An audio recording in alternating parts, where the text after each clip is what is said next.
하나님 말씀 보겠습니다. 하나님 말씀 베드로후서 3장 10절에서 14절 말씀 보도록 하겠습니다. 제가 가지고 있는 성경으로는 신약 성경 387페이지쯤 됩니다. 교독하도록 하겠습니다. 그러나 주의 날이 도적같이 오리니 그날에는 하늘이 큰 소리로 떠나가고 물줄이 뜨거운 불에 풀어지고 땅과 그 중에 있는 모든 일이 드러나리로다.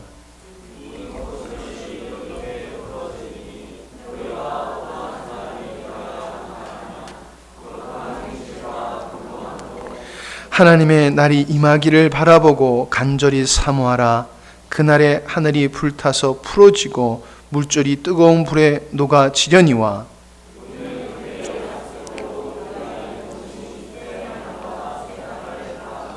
같이 읽겠습니다.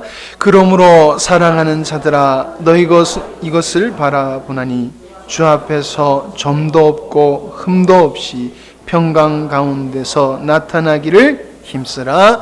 아멘. 그 뒷부분을 조금 더 다루고 오늘 말씀을 들어가려고 합니다. 오늘 말씀의 제목은 시대를 보는 지혜자와 사명. 시대를 보는 지혜와 사명. 그런 말씀으로 말씀을 전하려고 합니다. 우리가 시편 111편 10절에 여호와를 경외하는 것이 곧 지혜의 근본이다라는 말씀, 또 잠언서 15장 33절에도 동일한 말씀을 주시고 있는데 우리가 조금 오해를 하고 있었던 것 같아요. 여호와를 경외하면은 하나님이 우리에게 지혜를 준다. 우리는 이런 이해를 하고 있는데 이 말씀의 본 의미는 그게 아니더라고요. 하나님의 지혜가 있는 사람은 여호와를 경외하게 된다. 그 뜻이더라고요. 그러니까 어리석은 자는 하나님이 없다라고 한다고 그랬잖아요. 이게 지혜로운 사람은 자연을 보고서 하나님의 계심을 깨닫게 된다는 것이지요. 그와 마찬가지로 하나님의 계심을 깨닫는 그 지혜가 결국 그 하나님의 존재를 경외할 수밖에 없게 되는 것이다 라고 하는 거지요. 그러니까 이 경외라고 하는 것은 두려움이라는 뜻이 담겨져 있는데, 사랑과 두려움이라는 뜻이 같이 담겨져 있는데, 이거를 쉽게 우리가 이해하려고 하면 우리가 예배하는 것이 하나님을 경외하는 것이다 라고 이해하면 될 것 같습니다. 그러니까 우리가 하나님을 예배하는 것은 하나님을 사랑함이 있을 뿐만 아니라 하나님의 존재가 두려운 존재예요. 심판의 두려운 존재가 아니라 그분은 거룩하신 분이기 때문에 감히 인간이 그 하나님을 바라볼 수 없는 그 존엄이고 위엄이 계신 분이 바로 하나님이다라는 말씀을 하고 있는 것입니다. 시편 2편 11절에 보니까는 여호와를 두려워하는 마음이라고 그랬어요. 경외함을 갖다가 여호와를 두려워하는 마음으로 섬기고 떨며 즐거워하라. 그러니까 우리가 하나님을 경외하는 그 근본은 우리 마음속에 하나님을 가볍게 여겨서는 안 돼요. 우리가 윷놀이 할 때에 이제 좀 분위기 좋게 하려고 우리가 이제 하나님을 찾잖아요. 그런 것도 어떻게 보면은 하나님을 가볍게 여기는 모습이 아닌가 하는 생각이 듭니다. 자, 우리가 이 세상을 살아가는데 지혜가 있고, 사업을 하는데 지혜가 있고, 무엇을 만드는데 지혜가 있고, 다양한 지혜가 있지만은 우리 그리스도인에게는 두 가지 지혜가 반드시 필요합니다. 그게 뭐냐면은 하나님을 아는 지혜. 하나님을 아는 지혜라고 하는 것은 곧 하나님의 창조의 의도와 당신의 그 뜻하신 바를 어떻게 이루어 가시냐라고 하는 이 영적 원리, 경륜을 우리는 아는 지혜가 있어야지 돼요. 그래야지 믿음의 생활을 건강하게, 바르게, 실속 있게 할 수가 있습니다. 뿐만 아니라 우리가 앞에서도 종말론적 신앙을 가져야 된다 하는 말씀을 드렸고, 지금도 우리가 지혜를 가진 자는, 하나님을 아는 지혜를 가진 자는 하나님을 두려움으로 경외한다 하는 말씀을 나누게 됐는데, 하나님의 창조의 의도가 완성되는 때가 종말이라는 거지요. 종말이라는 거지요. 불교에서는 윤회설을 얘기하고 있지 않습니까? 돌고 도는 거란 말이에요. 근데 기독교의 세계관은 그게 아니에요. 시작이 있고 끝이 있다는 것이죠. 하나님의 창조의 역사가 있고 그 목적을 이루는 완성, 마지막이 이 세상의 마지막이다라고 하는 것을, 그런 세계관을 우리가 가지고 있는 것이기 때문에 우리 그리스도인들이 이 마지막 시대를 분별하는 종말론적 신앙을 가질 뿐만 아니라 이 종말에 나타나는 현상들을 우리가 지혜를 가지고 분별하여 알게 될 때에 우리들이 어떠한 삶을 살아야 되느냐 하는 걸 깨닫게 되어지고 그런 삶을 살게 되는 것이다 라고 하는 것입니다. 마태복음을 펴놓고 여러분 같이 보실 수 있기 바랍니다. 마태복음 24장 11절에 보면은 거짓 선지자들이 많이 일어나 가면서, 요거 하기 전에 다시 앞으로 돌아가서 좀 해야 되겠네. 하나님은 우리를 구원하셨잖아요. 자녀를 삼으셨잖아요. 근데 자녀로 삼는 게 끝난 게 아니고 자녀로서의 풍성한 삶, 하나님 자녀답게 살아갈 수 있는 그 삶을 우리에게 그냥 요구하는 게 아니라 그렇게 살아갈 수 있도록 우리에게 영원한 생명과 하나님의 지혜이신 예수님을 우리에게 주셨다는 거예요. 그래서 예수 안에 있는 지혜와 지식의 모든 부요함이 우리가 하나님을 경외함, 하나님과의 친밀한 삶을 살아가게 될 때에 우리의 생명과 하늘의 지혜이신 그리스도를 우리가 누림으로 말미암아 우리가 이 세상에서 머리된 존재로 살아갈 수 있고 풍성한 삶을 살아갈 수 있다 하는 것입니다. 역사를 보십시오. 하나님을 경외하는 나라, 하나님의 복음이 선포되어서 복음적인 나라, 자유민주주의를 세웠던 나라들은 다 잘 사는 나라예요.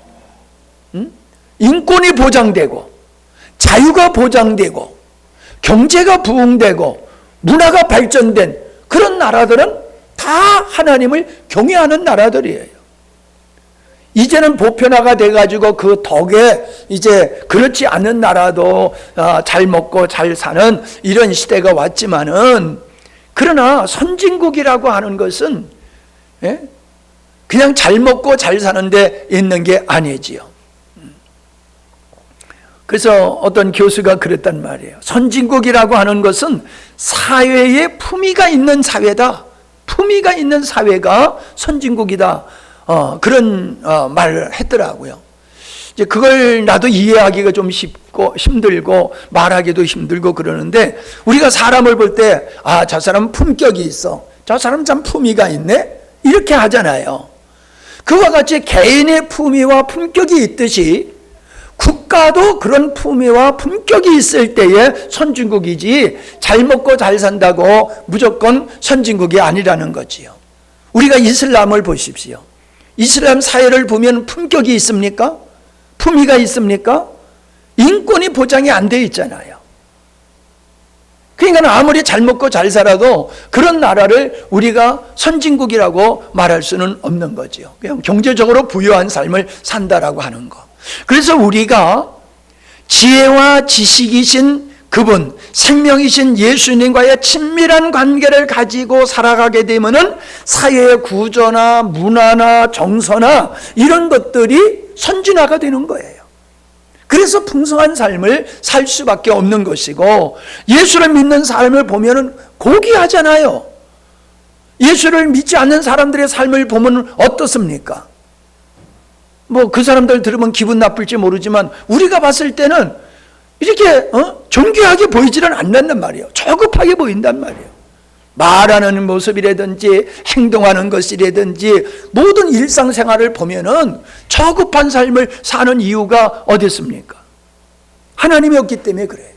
하나님이 있으면은 모든 분야에서 성숙한 모습으로 살아가게 되어진다. 요까지 해야 되는데냐고 빼먹고 그냥 넘어와서 다시 돌아가서 말씀을 드렸습니다. 자, 그러면 다시요. 말세는 우리가 살고 있는 이 시대를 우리는 알아야 되잖아요. 지금이 봄이잖아. 아니, 봄이래네. 가을이잖아요. 예? 지금 가을이잖아요. 근데 가을을 봄으로 착각하면은 안 되잖아요. 그러니까 우리가 낮과 밤과 시간과 절기를 우리가 따라서 살아가게 되듯이 우리가 살아가고 있는 이 시대도 창조라고 하는 시작으로부터 종말까지 가는 이 시점에서 우리가 지금 어느 경점에 와 있느냐라고 했을 때에 주님은 말세다. 세상의 마지막이 가까워 있는 세대다. 그렇게 말씀하시면서 그 시대의 상황을 말씀해 주셨는데 왜 이게 중요하냐 하면은 마지막 시대는 미혹하는 시대라는 거예요. 미혹. 자, 11절입니다.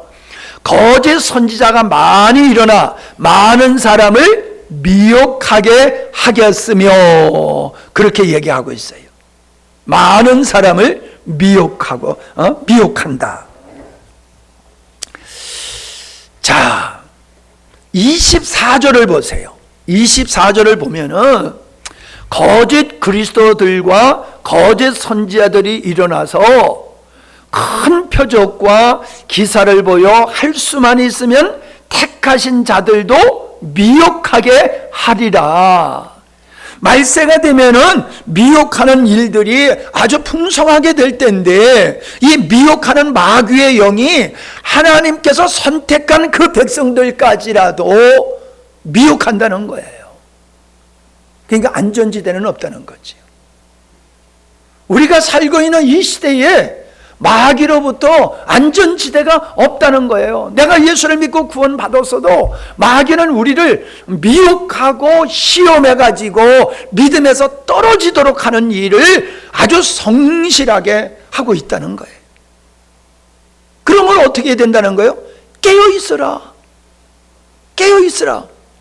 그렇게 말씀하고 있음을 보게 되어집니다. 우리가 문자를 보면 보이스피싱에 대한 문자가 많이 오잖아요. 이런 방법으로 사기를 친다고 조심하라고 하면서 계속해서 그런 안내 문자가 오는 걸 여러분 다 받고 계실 거예요. 여러분, 우리가 힘들고 애써가지고 번 돈을 어떤 사람한테 사기 맞아가지고 몽땅 날려버린다? 얼마나 억울하고 안타까운 일입니까? 얼마나 억울하고. 이제는 국가적으로도 개인적으로도 그렇지만 북한 같은 나라는 해킹을 해가지고 그냥 은행에 있는 돈을 빼가고 막 그러잖아요. 보이스피싱 정도가 아니라 그냥 뺏어가잖아요. 개인정보를 가지고 막 도둑질을 해간단 말이에요. 그래서 지금 이거를 막기 위해서 국가적으로도 개인적으로도 보안시설을 많이 하고 있지 않습니까? 왜 보안시설을 해요? 왜 잠금장치를 하고 방에다 하고 대문에다 하고 CCTV를 켜놓고 왜 그렇게 합니까? 그렇게 도둑질하는 사람들이 많기 때문에 그렇게 준비를 하지 아니하면 예비를 하지 아니하면 안 되는 거잖아요. 여러분, 물질을 잃어버리는 건 별거 아니에요. 우리가 영혼이 미혹되게 되어지면은 우리의 영혼을 마귀에게 그냥 상납해버리는 거예요. 마귀에게 줘버리는 거예요. 그래서 결국 마귀와 그 사자들을 위해서 예비한 영원한 불못에 같이 떨어질 뿐만 아니라 이 세상에서부터도 정상적인 삶을 살지 못하는 이런 불행을 당하게 된다는 것이지요. 거짓 그리스도, 적그리스도라는 거지요. 적그리스도, 내가 그리스도다. 이단자들이 다 그거잖아요. 근데 이단에 넘어가는 사람들 보면 참 이해가 안 돼요. 그 이단에 또 넘어가도록 미혹하는 사람들을 거짓 선지자라고 얘기하고 있단 말이죠. 그럼 이렇게 말씀 듣는 여러분은 나는 이단에 안 빠졌으니까는 나는 참 다행이다 이렇게 생각하실지 모르지만요, 여러분, 이 거짓 선지자와 적그리스도는 우리의 신앙을 하나님으로부터 멀어지게 할 뿐만 아니라 우리의 관심을 세상에 썩어져 갈 것에 관심을 두게 함으로 결과적으로 우리 영혼이 하나님으로부터 멀어지도록 세상의 부귀 영화를 가지고 우리를 미혹한다는 거예요. 우리는 이것에 대해서 긴장하지 아니하면은 안 될 줄로 압니다. 자, 데살로니가 후서를 한번 찾아보세요.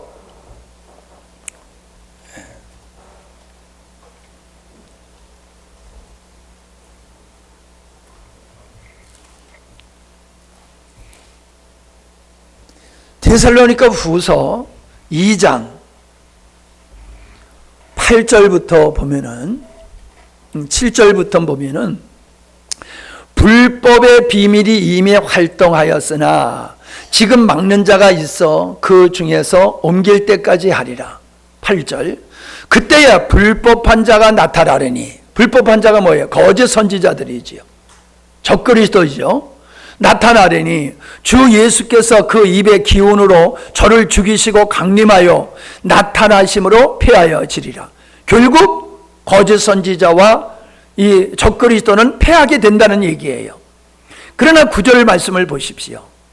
이 악한 자가 임함은, 거짓 선지자들이 임함은 사단의 역사를 따라 모든 능력과 표적과 거짓 기적과 불의의 모든 속임으로 멸망하는 자들에게 임하리니 라고 말씀하고 있어요. 우리가 마태복음에서 주님께서 하신 게 뭡니까?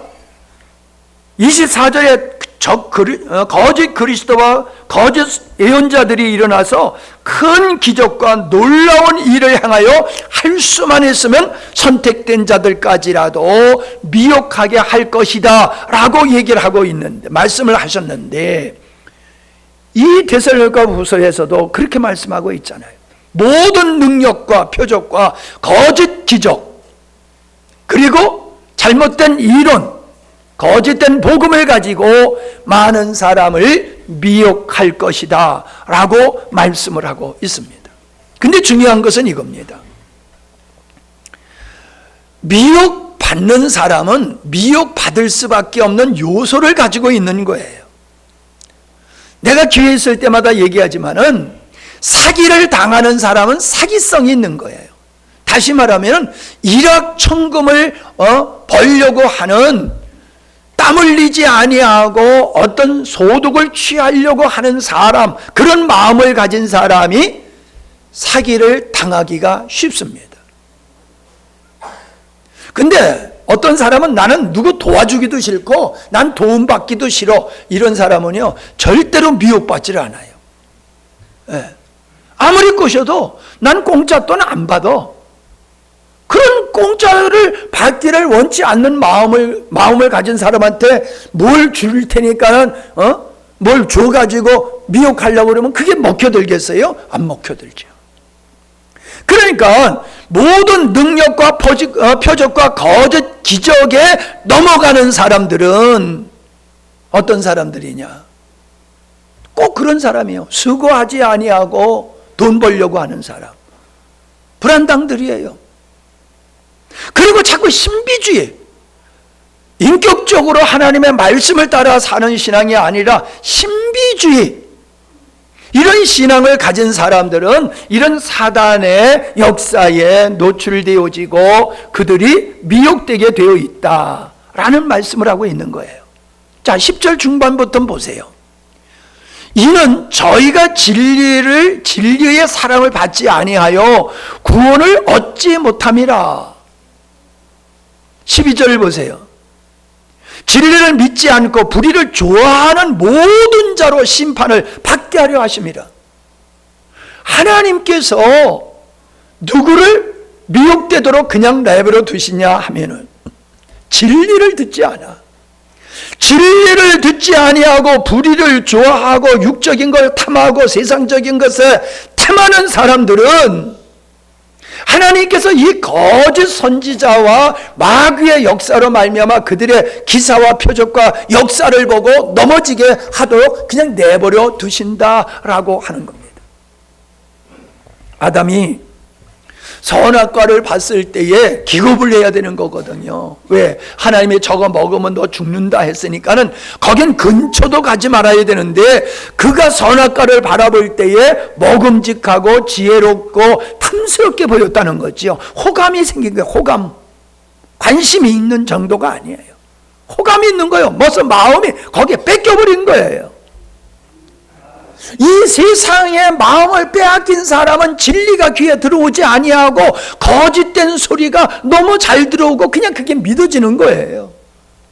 우리가 어떻게 저렇게 어리석을까 하는데 그 사람들은 마음을 빼앗겼기 때문에 거짓이 분별되지 아니하고 거짓을 진리로 믿어버리게 돼요. 그래서 미혹되는 것이다 라고 말씀을 하고 있는 것입니다. 다시 마태복음 24장으로 돌아가면은, 자, 다시 마태복음 24장으로 돌아갑니다.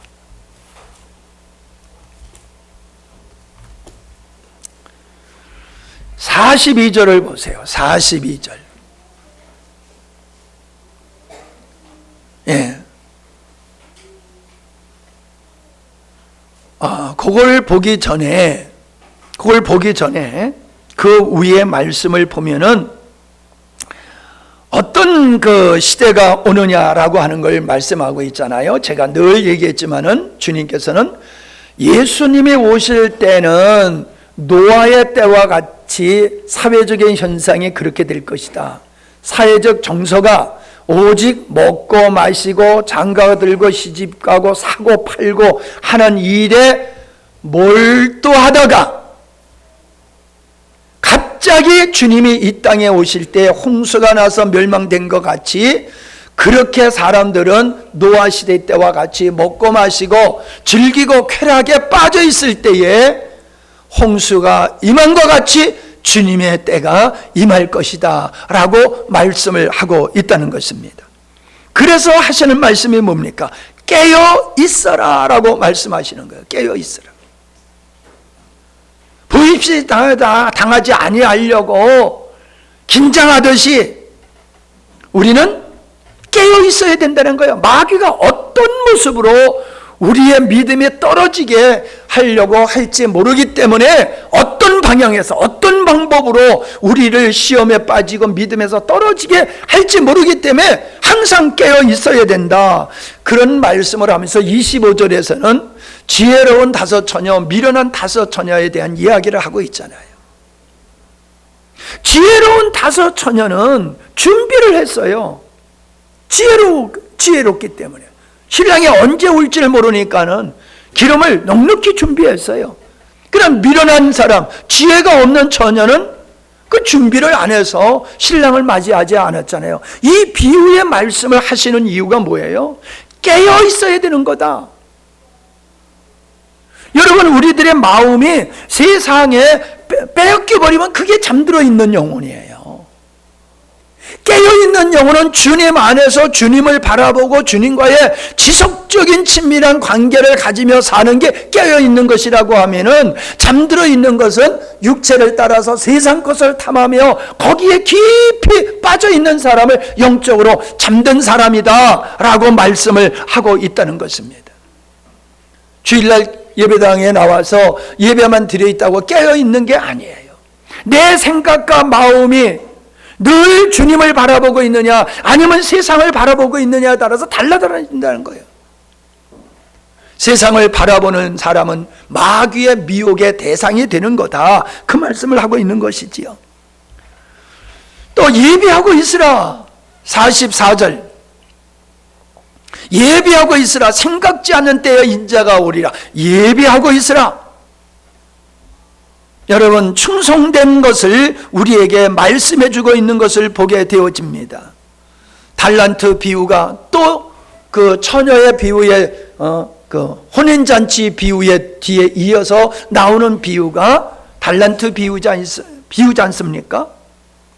지혜로운 종이 되어야 된다는 거예요.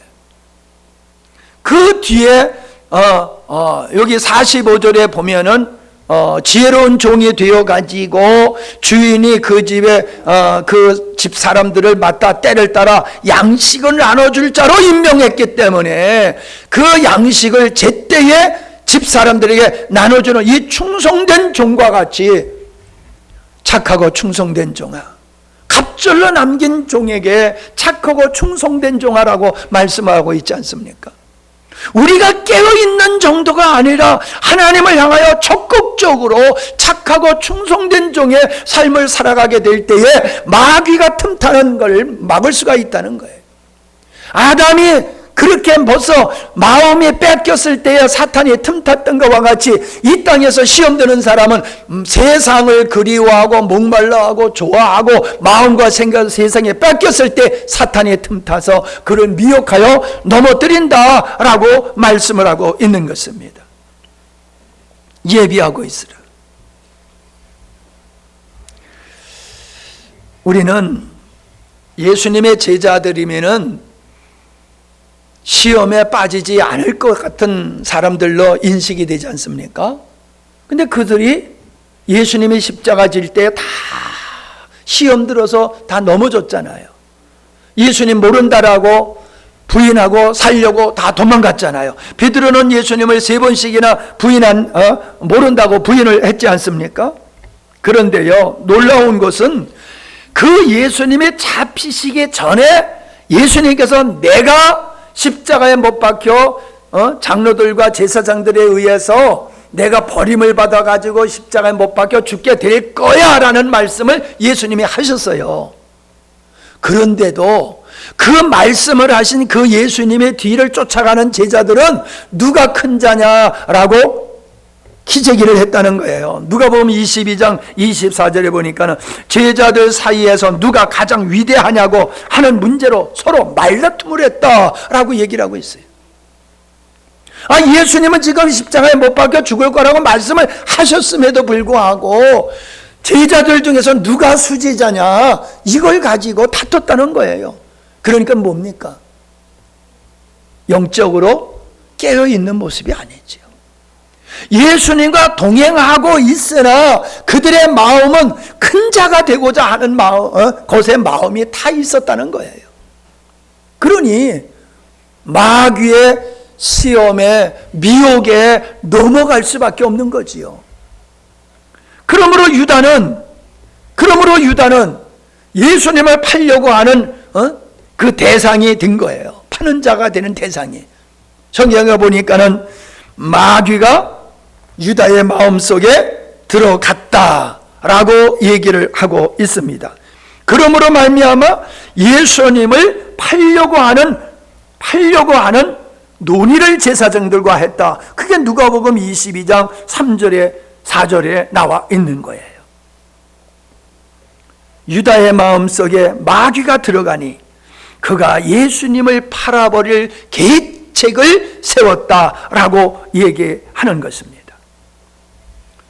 그러므로 여러분, 잠언에서는 이런 말씀을 하고 있습니다.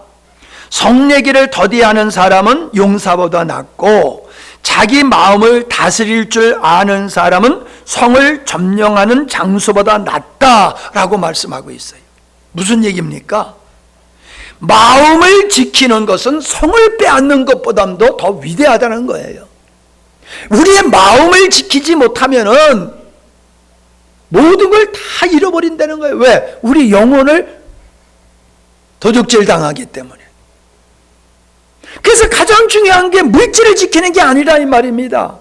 어떤 사회적인 지위를, 기득권을 지키는 게 아니란 말입니다. 우리 성도들이 지켜야 될 것은 우리의 마음, 주님 모신 마음, 오직 주님만 바라봐야 되는데 세상을 바라보는 마음이 들지 않도록 우리의 마음이 그렇게 깨어 있어야 된다. 그게 가장 귀한 것이다. 그렇게 말씀을 하고 있음을 보게 되어집니다. 앞에서도 말씀드렸지만은 말세의 모습은 노아 시대 때와 같다라고 말씀을 하셨지요. 자, 누가복음 22장 34절에 보니까는 이렇게 말씀하고 있어요. 너희는 정신을 발적 차려라. 그렇지 아니면 방탕과 술 취함과 세상살이에 대한 걱정으로 마음이 짓눌려 그날이 뜻밖의 덕과 같이 너에게 갑자기 덕칠 것이다. 깨어있지 않는 자에게는 주님이 오실 날이 덫과 같이 갑자기 임하게 될 것이다. 정신을 바짝 차려라. 그렇지 않으면 방탕하게 된다. 술 취하게 된다. 세상살이에 살아가는 여러 가지 문제들에 빠져가지고 그 마음이 세상 먹고 사는 문제, 여러 가지 문제에 그냥 마음이 짓눌려가지고 우리의 신앙을 다 까먹게 된다.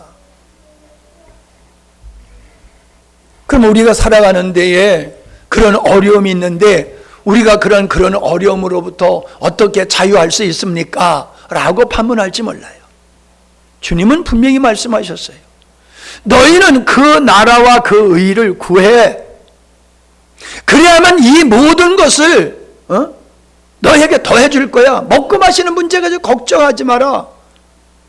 지금 여러분 우리 대한민국에서 열심히 일하고 굶어 죽을 사람이 있습니까? 살기 싫어서 스스로 극단적인 선택하는 사람이 있지만은 열심히 일해도 먹고 살 것이 없어서 굶어 죽는 사람은 없어요. 땀 흘리기 싫어서 빈둥빈둥 노는 사람은 있어도요, 먹을 것이 없어서 죽는 사람은 없어요. 일하면 다 먹고 살 수 있어요. 하나님은 우리에게 말씀하십니다. 하나님의 사람, 주님의 사람으로 부름을 받은 일꾼은 먹고 마시게 된 건 하나님 내가 책임질 거야. 너는 내가 부름을 받은 목적을 너는 위해서 살아야 돼. 여기서 네 마음이 흔들리면 안 된다. 그 말씀을 주님이 우리에게 하고 있는 거지 않습니까? 이 땅이 얼마나 방탕해 갑니까? 이제 우리나라도 마약이 안정지대가 아니잖아요. 마약. 청소년들이 마약을 하고 쉽게 마약하는 시대가 와버렸어요. 과거는 상상도 못하던 이런 일들이 우리 안에서 벌어지고 있어요. 방탕, 묻지마 살인, 이 말도 안 되는 일들이 우리 사회에서 지금 벌어지고 있음을 보게 되어집니다. 우리가 국가적으로 얼마나 지금 혼란스럽습니까? 여러분, 우리가 혼란스럽다라고 하는 걸 오해하고 있어요.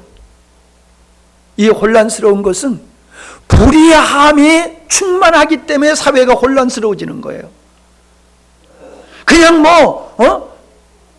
좀 뭐가 좀 달라서 지금 시대적으로 예를 들어서 태풍이 온다든가 자연일의 이변 같은 이런 것들로 말미암아 사회가 혼란한 게 아니라 불의가 충만함으로 말미암아 이 나라가 지금 얼마나 혼란스럽고 어지러우냐 말이에요. 그게 뭐예요? 방탕이에요, 방탕.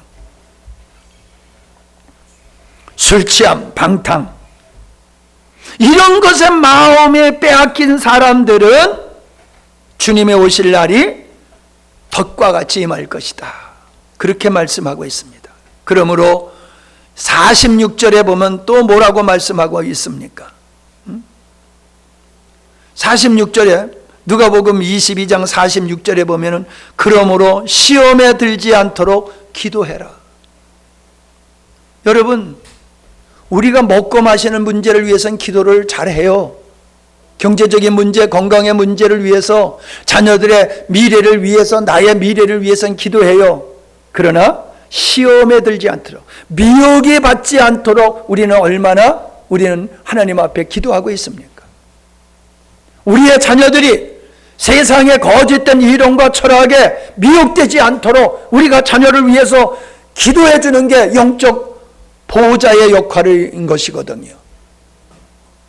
근데 잘 되기를 위해서 기도하는데 자녀의 영혼을 이 어둠의 세력으로부터 보호하기 위해서 기도하는 부모들이 얼마나 있는지 모르겠어요. 그래도 우리 교회는 열심히 좀 한다고 봅니다.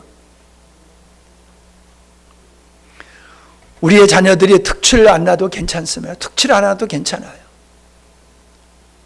우리의 자녀들이 하나님 앞에서 경건하게만 자라면은 되는 거예요. 그럼 먹고 살 수 있어요. 행복하게 살 수 있어요.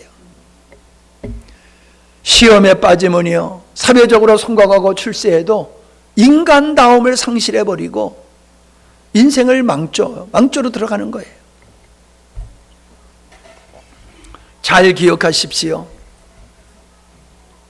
자, 우리가 읽었던 베드로 후서를 다시 가봅니다. 우리가 읽었던 베드로 후서 3장을 다시 가봅니다. 10절, 주의 날에 도적같이 올 거다.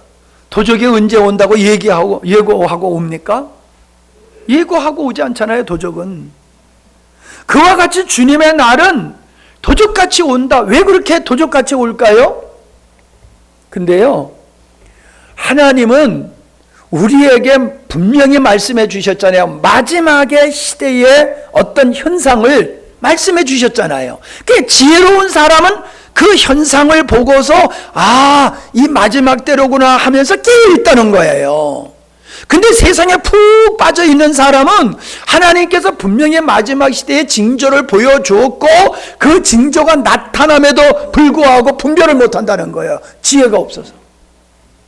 지금 어느 경점인지를 모른다는 거예요. 세상에 빠져 있는 사람은. 그래서 항상 안전하다, 평안하다 그러고 산다는 거예요. 예레미야 선지자가 하는 게 그거예요. 평안하다, 안전하다 할 때 갑자기 도적이 임하는 것 같이 멸망이 임할 것이다. 갑자기 멸망이 오는 게 아니에요. 미련한 자가 준비 안 했기 때문에 갑자기 오는 것이지 깨어있는 사람은 갑자기가 아니라는 거예요. 성경은 우리에게 그렇게 말하고 있어요. 깨어있는 너희들에게는 주님의 날이 갑자기 오는 게 아니다. 항상 이미 예비하고 준비하고 깨어 있었기 때문에 시대를 분별하고서 준비되어 있기 때문에 갑자기 당하지 않을 것이다.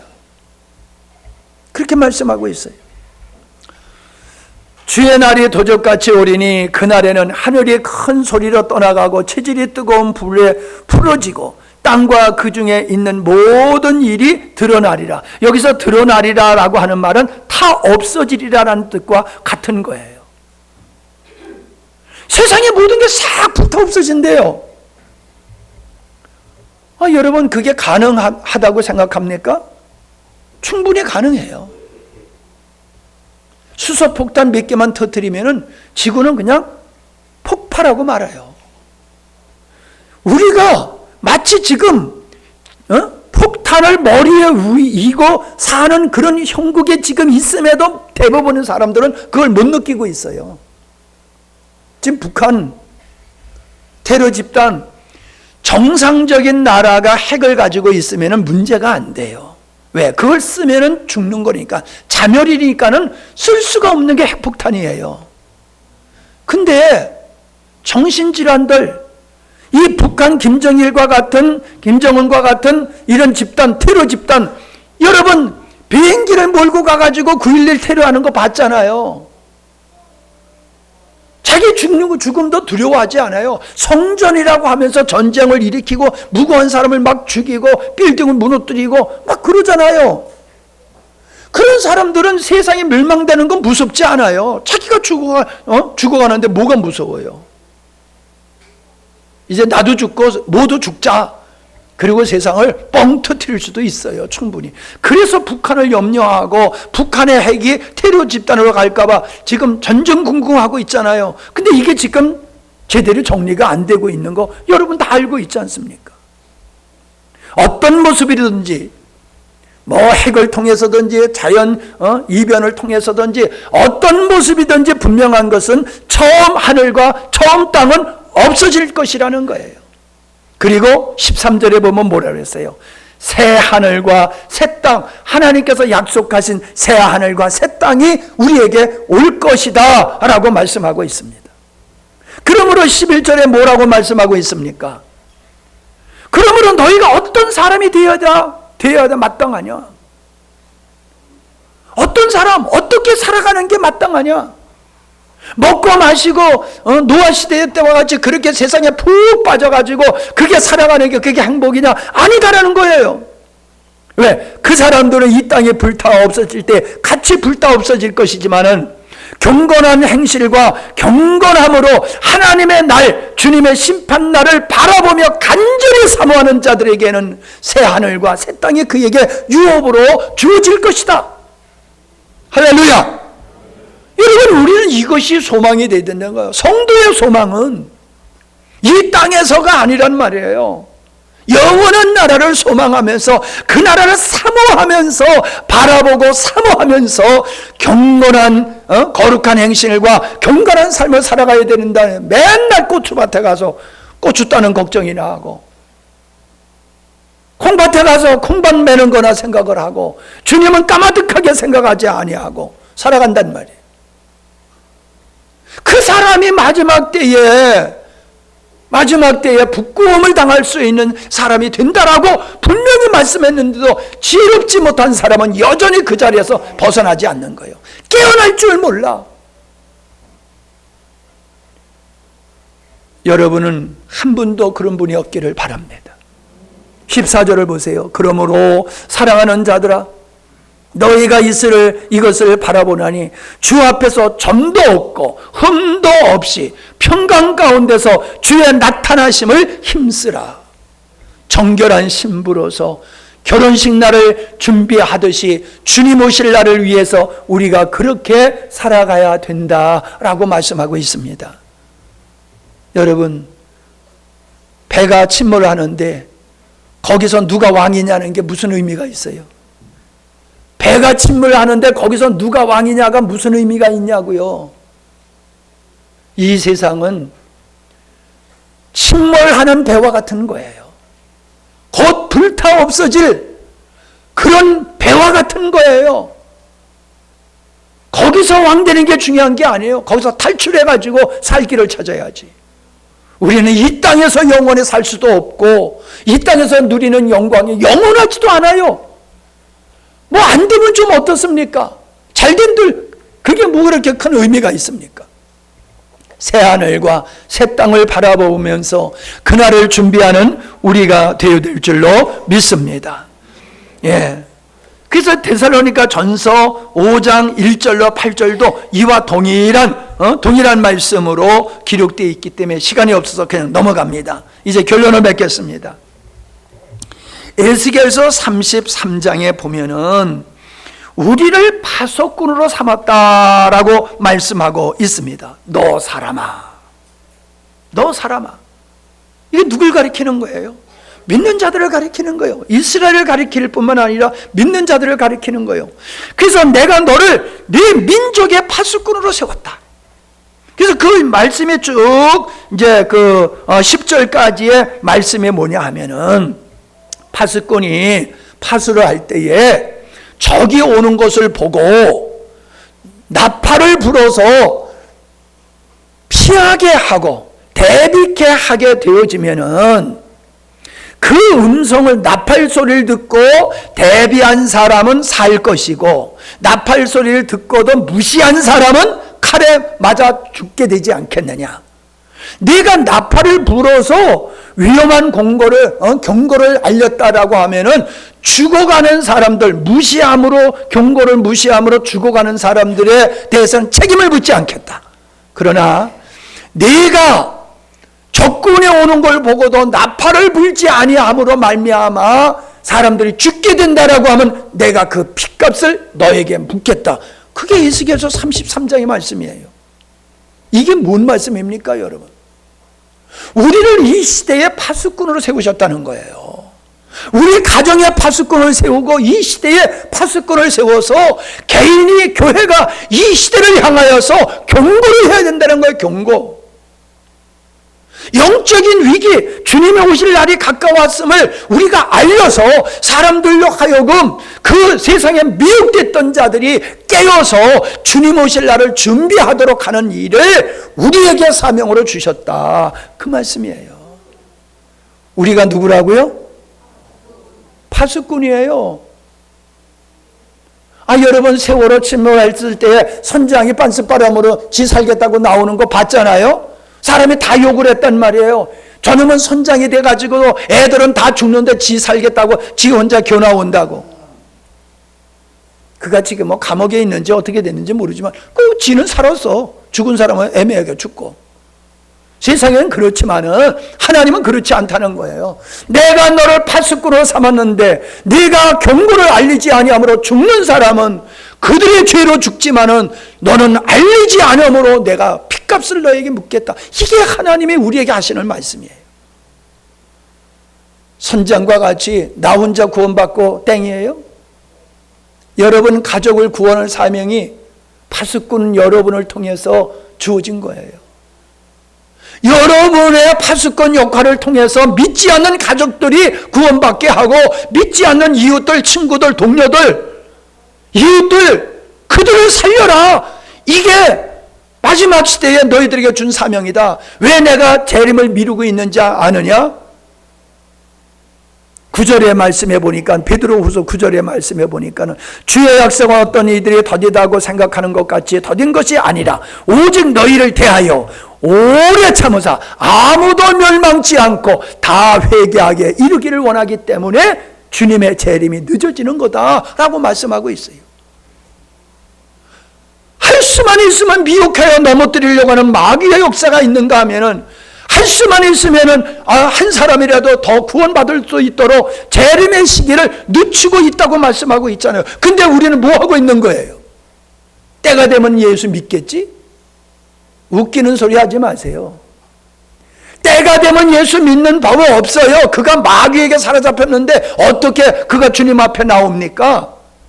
우리가 기도로서 그들의 묶인 결박을 풀어줘서 그들의 영적인 눈이 띄어가지고 영적인 귀가 열려가지고 분별하는 지혜를 얻어서 주님께 나오게 하는 것은 여러분의 기도와 수고를 통해서 이루어지는 겁니다. 예수님의 십자가를 짐으로 구원을 이루셨듯이 여러분의 가정의 하나의 제물이 되어야 돼요. 여러분이 제물이 되어야 된단 말이에요. 바울이 내가 제물이다 그랬잖아요. 제물. 예수님의 제물이 되셔서 인류를 구원하셨잖아요. 여러분을 먼저 예수 믿고 집사로 세운 목적이 어디 있습니까? 여러분을 제물로 주님이 원하시는 거예요. 파수꾼으로 세우신 거예요. 임명하신 거예요.